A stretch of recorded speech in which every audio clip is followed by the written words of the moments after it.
that the common thread is that, again, it goes back to our people.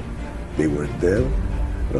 I won't say I wasn't bothered, I wasn't apprehensive about some of the issues that we have to face.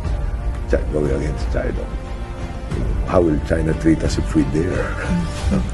But being confident that the people are there, that they, you present the facts to them, they will see the reasonable, how reasonable our position, how logical, how correct.